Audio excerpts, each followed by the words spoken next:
I just got this story today that I thought was a little bit grim.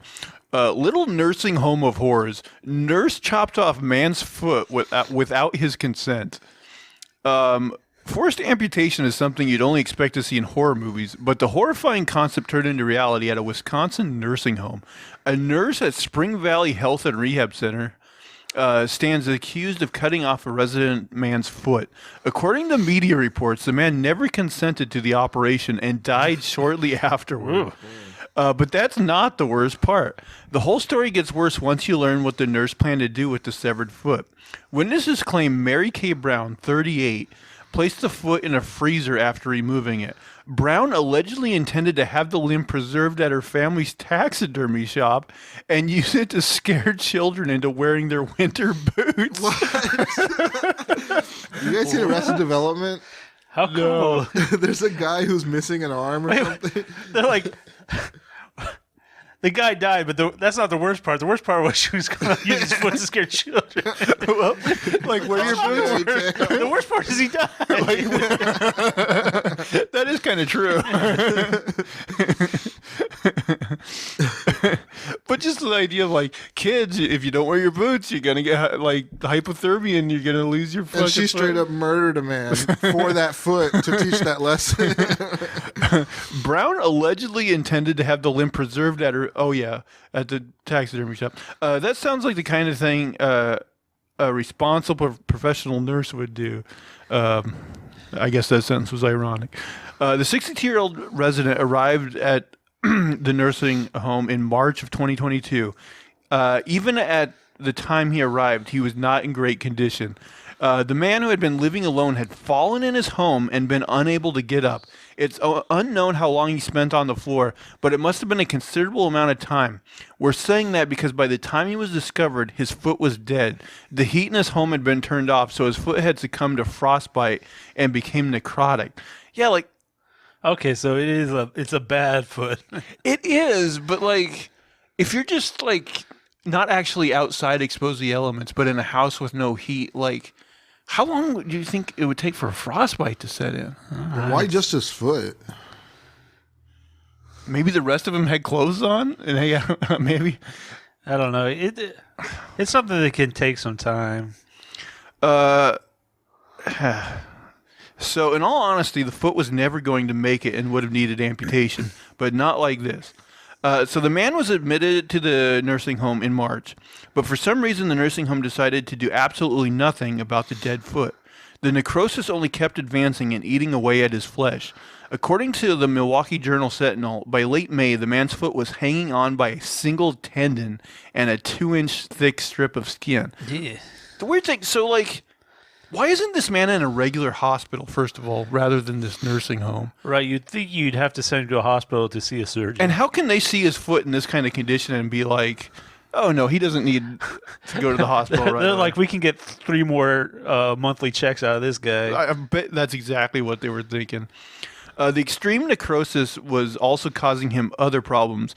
An inspection report noted that he was so delirious and incoherent that he couldn't even take his morphine painkillers. Not only that, he had managed to fall from his bed shortly before his foot was cut off. In the incident, he injured the already dead foot even further. Despite that, one nurse noted that the man was able to wiggle his toes. That was on the morning of May 27th. And that would be the last wiggle the man's toes did. Later that day, Brown would cut off the foot for good. According to a criminal complaint, Brown told of her plan to remove the man's foot to 2 other nurses. By her own admission, she knew she wasn't qualified or authorized to carry out the procedure, but she insisted on doing it for the man's comfort. I mean, if I was looking at it every day, I'd probably be thinking about cutting that son of a bitch off too. but the other thing, she told these other nurses, and they don't fucking do shit. They're just like, okay, this crazy bitch is going to cut this guy's foot off, even though she doesn't know how. I mean, if it's just hanging on by a tendon, I bet they're thinking, like, how bad could she really mess it up at this point, right? Oh, the other nurses didn't do nothing. The other nurses told Brown off and asked her to leave the foot attached. Oh, okay. Don't you do it. Shortly afterward, Brown and 2 other nursing assistants entered the man's room to change his bandages. But instead of doing her supposed duty, Brown produced a pair of bandage scissors. Using them, she cut through the skin and tendon, severing the man's foot. One of the nurses present said that the man didn't appear to mind or necessarily even notice having the foot chopped off. This contradicts the account of another nurse who said the man told him that he felt everything and it hurt very bad. After the amputation, Brown placed the foot into a biohazard bag and stuffed it in a freezer, but she wasn't planning to leave it there. Testimony from one nursing assistant claims that Brown asked her to retrieve the foot so she could take it to her family's taxidermy shop. She wanted to get it preserved and place it on display with a sign reading, "Wear your boots, kids." God. The man passed away within a few days of the amputation. At the moment, there's no official indication that removing the foot hastened his death. But, what? Of course it did. But nurses say his condition deteriorated rapidly after the procedure.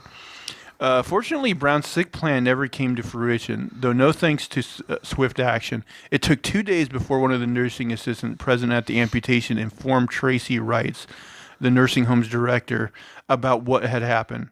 The nursing home informed the authorities finally a week later, but it was an anonymous tip-off that launched an investigation into the nursing home.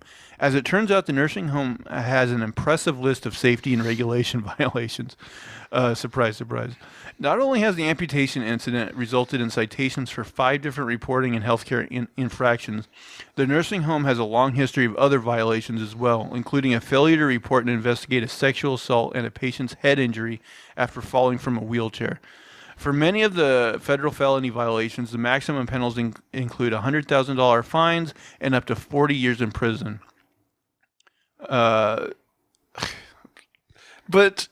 it's just crazy that, like, you know, first of all, like we were saying, like, that he didn't go straight to a hospital, that he ended up there, that they didn't forward him to a hospital, that this crazy ass nurse, like, you know, told the other nurses and they, like, didn't take more severe action, you know, and then she actually did it and then the guy, like, dies. It's just like, it seemed like failure after failure. Yeah, a lot of bad decisions. And I have to assume, just like you said, it was more of like them being like, oh, we can get more money out of this guy the longer he stays here.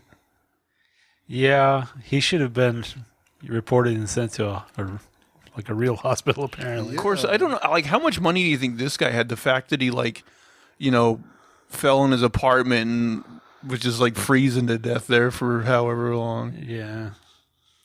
That didn't have heat, you know. I can't assume this guy was a moneybags. Well, I It mean, could have like, been state money. the question Possibly. is, like, how did he end up in the nursing home? Like, so he was found in his apartment. I mean, Yeah, you wouldn't think you'd go to a nursing home. It seemed like you would go straight to a hospital. that's the other thing I don't get. Like, who found him? Like, and you know, you would think the immediate thing would be like, oh, this guy needs a hospital. Let's call an ambulance or whatever. Like, how did he even end up in the nursing home? That's what I want to know. Mm-hmm. Yeah, a lot of bad decisions. He shouldn't have been in a nursing home. I don't know. But He was 62? yeah, I think so. I think it's Man, he was young. yeah, that's not even that old. This guy had some bad genes or something. I don't know. What I mean, the fact that he like fell down and like wasn't even physically able to like get to a phone or like call out for help, or I don't know. 62. There might have been other things wrong with him. Yeah. I've seen bodybuilders at 62. The fact that her plan was like, I'm going to take that foot and like use it to scare children into wearing their boots, though. That is the psychotic thing. So that reminds me. In Arrested Development, there was a character that who was missing a hand, and the father, Jeffrey Tambor, he would always have that guy teach his kids a lesson. So like, let's say they didn't put milk in the fridge, like they forgot to put a sign saying we're out of milk or something. There'd be some drawn out crazy lesson at the end. This guy was like, oh, and they'd be like, and that's why you put a sign saying there's no more milk in the fridge.